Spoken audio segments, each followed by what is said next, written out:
Bien, bonsoir à tous. J'avais envie d'aborder avec vous ce soir l'évolution des formules de jeu et notamment celle du Stableford.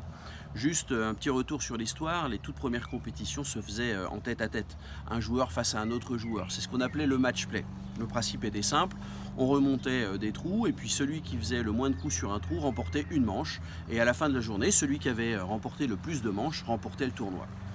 L'engouement pour cette compétition était tel qu'on avait de plus en plus de joueurs à vouloir y participer et les tableaux de match-play devenaient de plus en plus importants. Et donc il était très difficile de réaliser des compétitions dans un temps raisonnable. Donc il a fallu trouver une autre formule et quelqu'un un jour a demandé à ce que l'on fasse en fait un tournoi en comptant tous les coups. Chacun comptait tous ses coups et puis finalement on allait comparer le résultat de tous les joueurs de la journée et on pourrait proclamer le vainqueur. Ça serait celui qui finalement a réalisé le moins de coups dans la journée.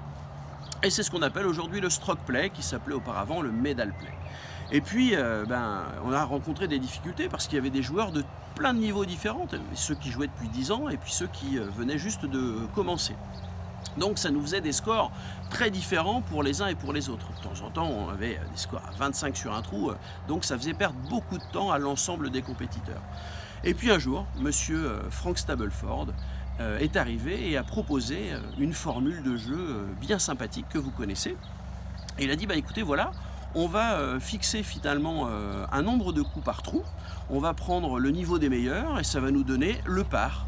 Et en effet, on découvre que sur les trous de petite longueur, on va appeler ça les par 3, les trous de taille moyenne, les par 4, et vous l'avez compris, les plus longs, les par 5.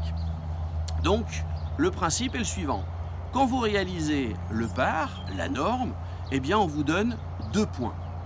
D'accord, ok, très bien. Mais quand on fait un coup de moins, quand vous faites un coup de moins, on vous donne 1 point de plus par point joué en dessous de la norme. Donc, si le par est de 4 et que je fais 3, j'ai mes 2 points de base plus le point supplémentaire. Et si je fais 2, j'ai mes 2 points de base plus mes 2 points supplémentaires. Mais à l'inverse, ce qui était intéressant, c'était que lorsque l'on faisait des coups en plus,